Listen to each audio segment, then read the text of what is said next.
Este es un podcast de Editorial Adverbium.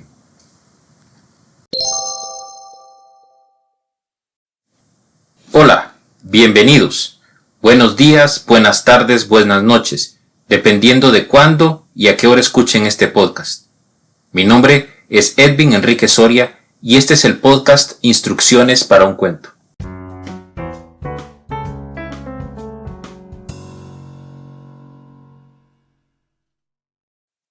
En este podcast, nuestros invitados leerán un cuento y nos darán instrucciones de cómo abordarlo.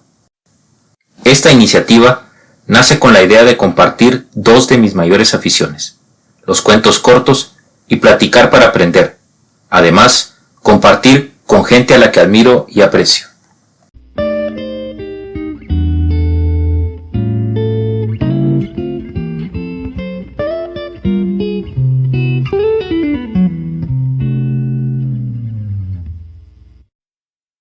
Hoy nos acompaña Mario Argueta, práctico de oficio, ingeniero civil por estudios, nacido en septiembre de 1980. La vida no le dio músculo, la ingeniería no le dio físico ni estructura, por lo que se dio a hacer CrossFit. ¿Cómo estás vos? Te agradezco mucho la invitación. Gracias a vos por la invitación. Realmente me alegra mucho estar aquí porque me recuerda mucho a cuando éramos patojos y nos juntábamos entre cigarro y algunas chelitas ahí a leer y a escuchar música. Todo eso me trae muy buenos recuerdos. Pues de eso se trata al final. Lo único que vamos a hacer aquí es grabar una de tantas charlas que nunca grabamos alrededor de algo que tanto a vos como a mí nos gusta, que es la literatura. En principio, cuando platicamos, pues no te habías decidido del cuento y al final me disparaste así a quemarropa a Rodrigo Rey Rosa.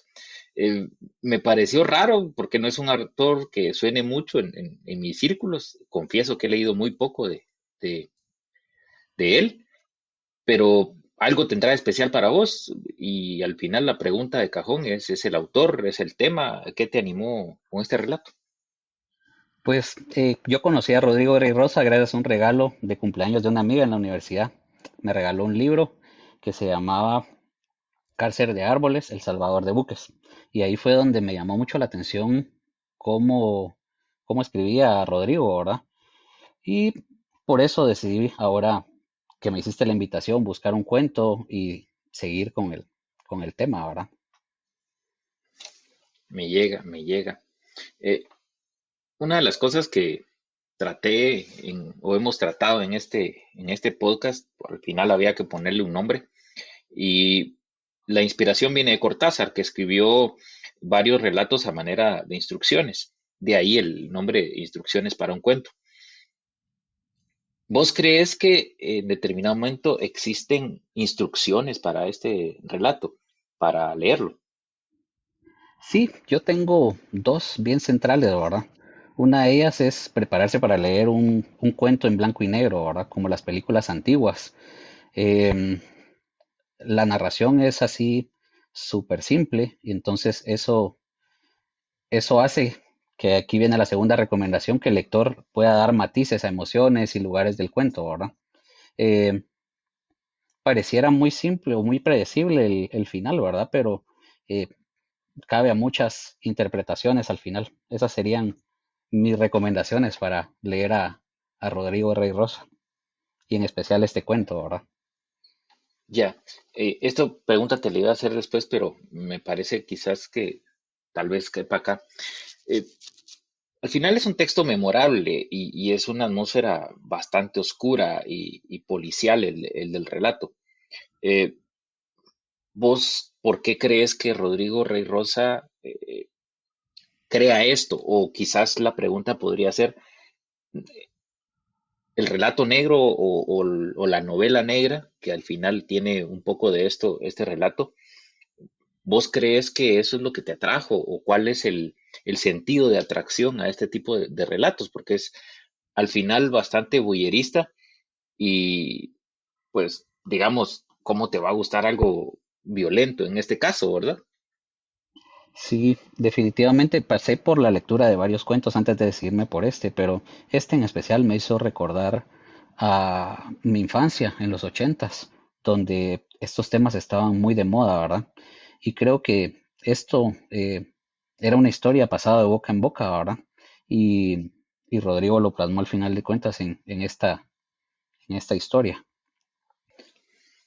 Sí, bueno, sin más preámbulos, al final Rodrigo no es muy conocido por sus relatos, más por su novela. Pero entrémosle a esto y vamos a la lectura del relato. Nítido.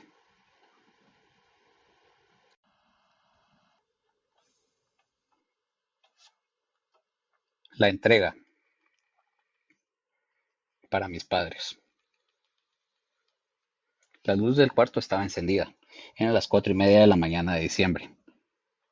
Lo despertó la voz de un viejo amigo de su padre que le gritaba desde fuera. Llamaron. Dicen que vayas a la plaza de Tecún. Él no respondió. Se incorporó en la cama, se pasó la mano por la cara y el pelo y se volvió a acostar, para quedar inmóvil, la mirada fija en el techo. Luego se descubrió y se levantó con rapidez. Estaba vestido. Revisó su billetera y se agachó para sacar un bulto de debajo de la cama. Era una bolsa de viaje negra. Tanteó su peso y se la echó al hombro. Apagó la luz, salió del cuarto y bajó por las escaleras con olor a madera recién encerada. Cruzó una antesala y siguió por un corredor. El hombre que lo había despertado lo aguardaba en el zaguán, con una sonrisa compasiva, pero él pasó a su lado sin hacerle caso, y salió por la puerta. Como un sonámbulo, pensó el otro. En el garaje había un automóvil gris. Metió la bolsa en el baúl, se puso al volante y arrancó. Las calles estaban desiertas. Se dio cuenta que había llovido, y de lo familiar que les era el reflejo de los faros y las luces verdes y rojas sobre el asfalto mojado. Se dio cuenta de que temblaba de frío. La plaza de Tecún, se dijo y sonrió mecánicamente. ¿Por qué me da risa? En vez de buscar explicación, hizo un esfuerzo por dejar de pensar. Se concentró en el momento presente. Poco después dobló una avenida muy iluminada. Ahora que la recorría él solo, imaginaba un túnel enorme. No sentía angustia. Lo que estaba haciendo había sido ordenado por una fuerza indiscutible, una de esas cosas más importantes que la vida misma.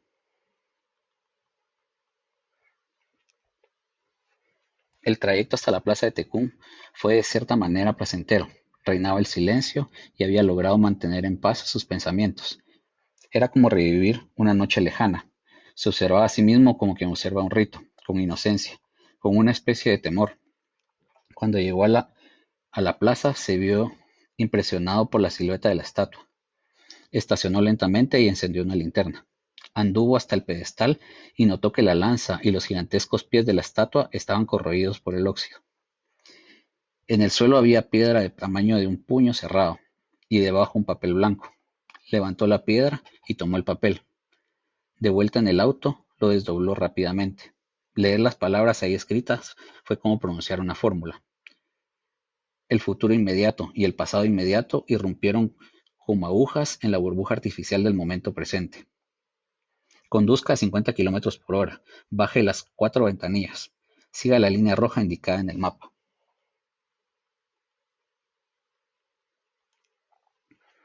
Al dejar de analizar sus propias reacciones, había conseguido no imaginar la apariencia de las personas que gobernaban su destino, pero ahora sus reflexiones incluyeron la presencia de la voluntad humana. Comenzaba a entrever sus facciones. Examinó el mapa, la línea roja era una callecita que daba a la plaza. Bajó las ventanillas y siguió. Mientras avanzaba calle abajo, iba aumentando su aversión.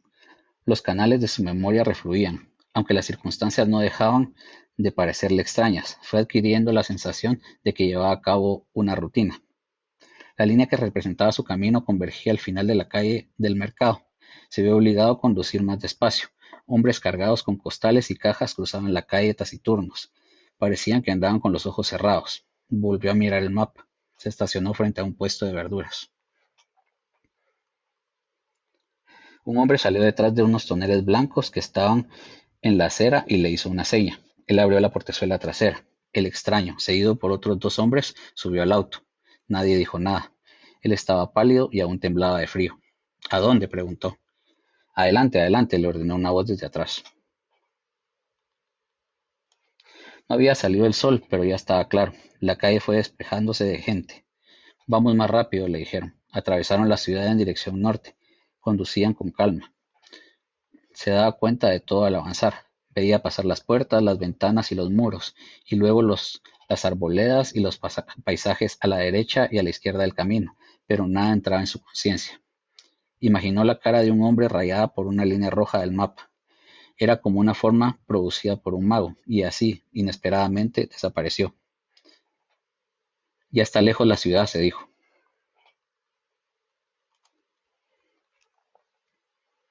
Uno de los hombres habló: «Deténgase bajo esos pinos», y señaló a la derecha del camino.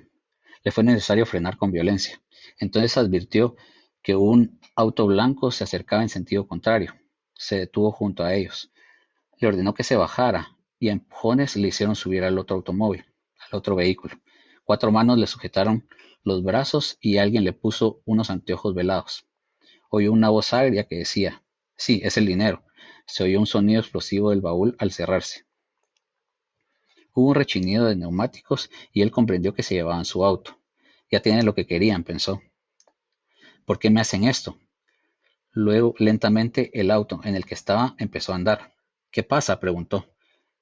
La respuesta fue un golpe seco en la región del hígado. Sintió náuseas, quiso doblarse hacia adelante, pero se lo impidieron. Vomitó un poco de saliva y un líquido amarillo. Después olió alcohol y sintió una fricción fría en la nuca. «Lo vamos a dormir», le dijeron. Y lo sorprendió un pinchazo de una aguja. «Van a matarme», se dijo en voz alta.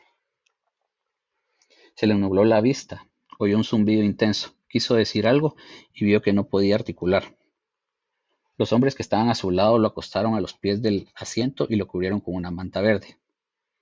Su mejilla botaba contra el suelo del auto y lo abrumaban las vibraciones del motor. Advirtió que su respiración perdía fuerza y en sus adentros sintió: «Estoy muriendo». Sus ojos estaban abiertos, pero el contorno de las cosas era irreal. «¿A dónde me llevarán?», se preguntó. «Si ya no hace falta que vaya a ningún sitio». Se dirigieron a la ciudad, tomaron por una de las vías principales, doblaron 2 o 3 esquinas y entraron en una casa con un jardín grande, bien cuidado. Entre 3 hombres lo metieron en la casa y lo llevaron a un cuarto subterráneo. Allí había un catre de tijera, un cubo de agua y un rimero de libros. Lo acostaron en el catre y uno de ellos, el más joven, se sentó en una silla junto a la puerta. Los otros salieron y corrieron el cerrojo por fuera. Permaneció inconsciente durante mucho tiempo. Abrió los ojos y movió lentamente las pupilas. «El infierno», pensó, y el pensamiento resonó y resonó en su interior, pero cada vez más débilmente. Intentó mover una de las manos y no lo consiguió. Le parecía que su corazón descansaba largamente entre latido y latido. No le fue posible elaborar otra frase. Las ideas parecían y desaparecían una tras otras, inconexas.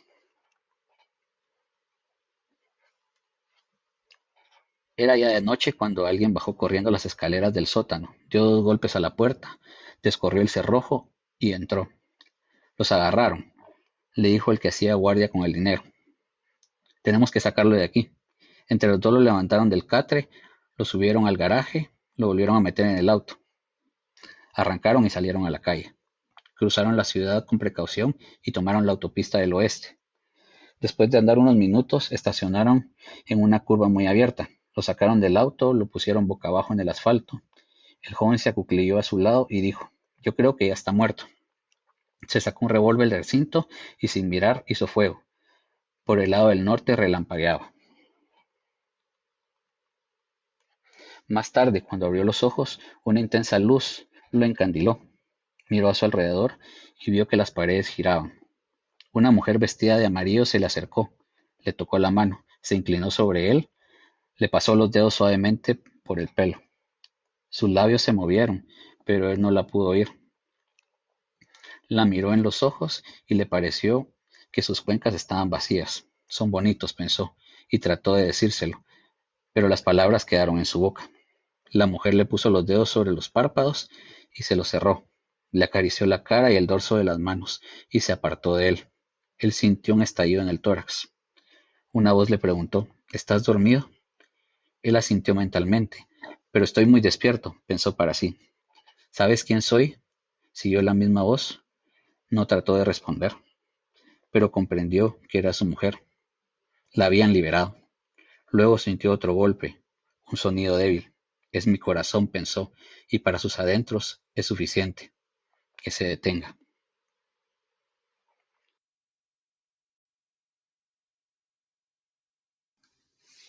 Muy bien, me llegas. ¿Vos qué pensás? Al final, eh, me gustó mucho la forma en la que lo leíste, porque le da el ritmo que pienso yo que quiso dar Rodrigo.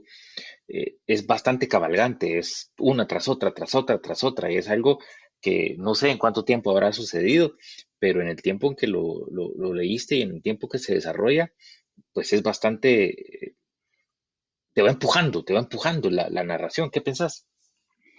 Pues más que acelerado es como sin complicaciones, ¿verdad? Eso da como la sensación de ir avanzando, ¿verdad?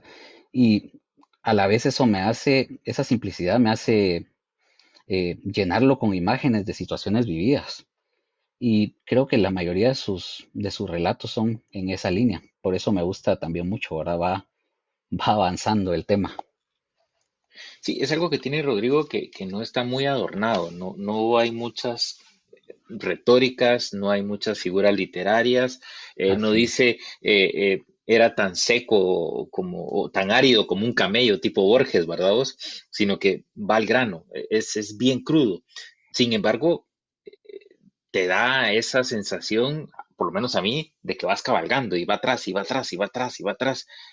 Insisto, no sé si es la forma en la que lo leíste o es la lírica también de él, pero es rico, o sea, es decir, es algo que por lo menos yo busco en los relatos. No estamos tan acostumbrados ahora a que las imágenes y todo el teléfono nos tenga con ese tipo de ritmo de que videos de 15 segundos y va otro y va otro y va otro, y esa es la misma sensación que me da en el relato, no sé qué te parece. Sí, definitivamente es algo que va fluyendo, ¿verdad? Y en este tiempo tan corrido, creo que se adapta muy bien a las situaciones, ¿verdad? Los podcasts en 1.5 por para reproducirlos, en temas así, ¿verdad? Pero es algo súper rico y cómodo para disfrutárselo un rato. ¿Vos crees que al final, o sea, es un texto muy simplista, como habíamos hablado, pero ¿será el final irónico de cómo termina la situación o, o será una cruda realidad? ¿Qué es lo que piensas vos? Pues al principio lo vi eh, como el cumplimiento de un hito, ¿verdad? Y no lo quise empañar al final de cuentas con imaginarme qué iba a pasar después. Se cumplió el hito, que era la liberación. Y ya cuando en frío, pensándolo, eh, hay muchas cosas que pudieron haber pasado. Él falleció y su familia se quedó eh, a medias con todo el tema, ¿verdad? Con un sabor agridulce al final de cuentas. O bien los dos estaban muertos, no sé cómo explicarlo al final de cuentas, ¿verdad? Si se volvieron a reencontrar, no lo dice el cuento, ¿verdad? Y da mucho a la imaginación. Al final eso es una de las cosas que me atrae a mí el relato, que no es algo que tienes que desarrollar un montón y que vas a encontrar y que te va a contar toda la historia, sino que te va a decir menos de lo que te cuenta, pero eso te da la oportunidad de poderte imaginar otro montón de cosas que puedan estar sucediendo. Eh, y máxime con este tipo de relatos que son, como lo decía él, un golpe, un gancho al hígado, en el área del hígado, porque es un trancazo, o sea, bam, bam, bam y vámonos. Sí, seguro que sí. Te da mucho a llenarlo con la imaginación, que es lo que pasaba también con las películas antiguas, ¿verdad? Las llenadas de color según tus experiencias. En cierta manera, hay un guiño, obviamente, a Guatemala por la situación del Tecún eh, aun cuando entiendo que vivió en Marruecos mucho tiempo y que hay una situación alrededor, un halo alrededor de la formación de Rodrigo Rey Rosa y cómo descolló después por las traducciones que le hizo este famoso escritor que todos tachan de narcisista. eh, no deja de tener en determinado momento el dejo o lo que lo alimentó para escribir sobre Guatemala. Es decir, no dijo que iba por la zona uno, por la zona 10, ni por la zona 9, pero solo con mencionar eso de Tecún, nosotros pues, que vivimos acá, sí te puedes imaginar en dónde estás. Sí, es de lo que pude investigar, menciona que es uno de los pocos cuentos en los que hace alusión a lugares muy específicos, ¿verdad? Y en sus relatos, al final de cuentas, es muy global. Puede ser cualquier ciudad de Latinoamérica, ¿verdad? Pero en este cuento en específico, eh, podemos decir que era en Guatemala, ¿verdad? Obviamente Latinoamérica está llena de secuestros y quizás no ahora estamos tan involucrados en esto porque por lo menos yo ya no escucho tanta noticia o porque quizás ya se nos volvió una situación tan de costumbre. Pero al día de hoy hay muchas desapariciones. La famosa Alba Kenneth, por ejemplo, en cuestión de mujeres, está a la orden del día. No sé cuántas de estas se mencionarán o se emitirán diariamente. ¿Vos crees qué crees que es lo que conlleva a que alguien secuestre, a que alguien haga ese tipo de situaciones? Pues al final de cuentas creo que es una pirámide de intereses, al final de cuentas.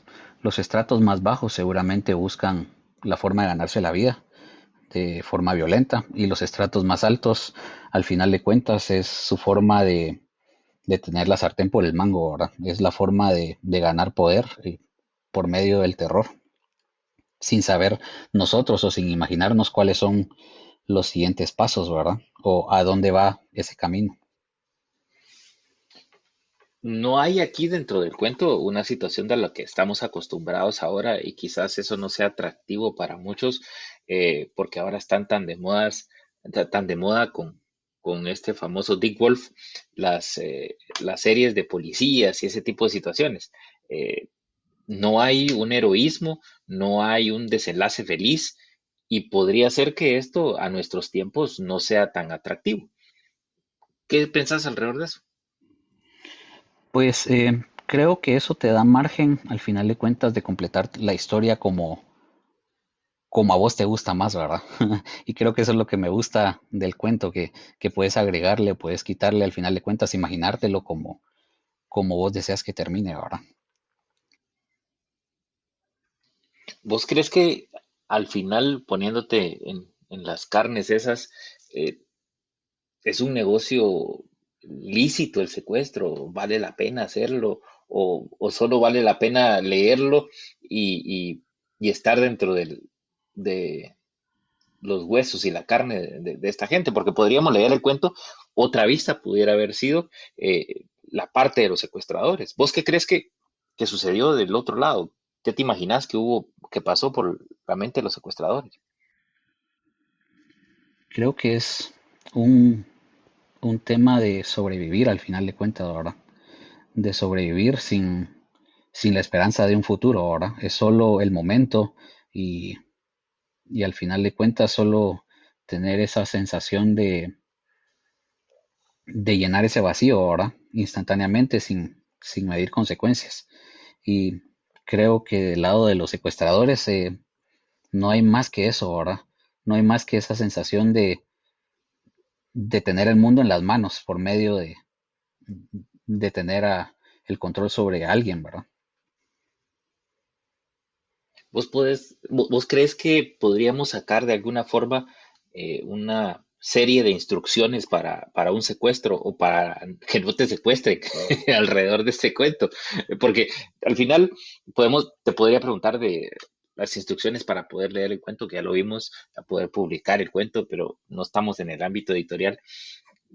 ¿Vos crees cuál crees que sería el constructo como para lograr o un buen secuestro o que no te secuestren? Pues para que no te secuestren es mantener un perfil bajo, ¿verdad? No contar tus logros, no contar tus cosas, que ahora está muy de moda y como has visto en las redes sociales, ¿verdad? Publicar mis logros, ¿verdad? Y eso te hace vulnerable al final de cuentas, te hace no saber no perder el control al final de cuentas de quién ve tus cosas y quién no. Y, y básicamente es, aunque bien difícil en estos tiempos, es mantener un perfil bajo para no ser selecto para un secuestro. Eh, bueno, pero imagino que de alguna forma el CrossFit te va a ayudar para que no te secuestren, digo yo, ¿no? No creo.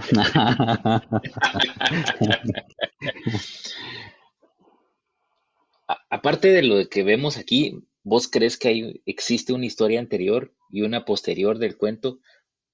¿O cómo crees que termina? ¿O cómo crees que empezó todo esto?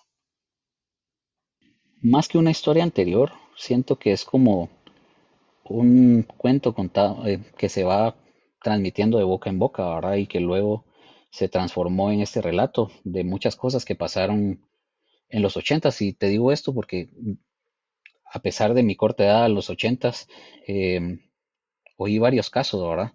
Y era muy similar a cómo lo describía la gente al final de cuentas, todo lo que vivía y todo lo que al final pasó. Y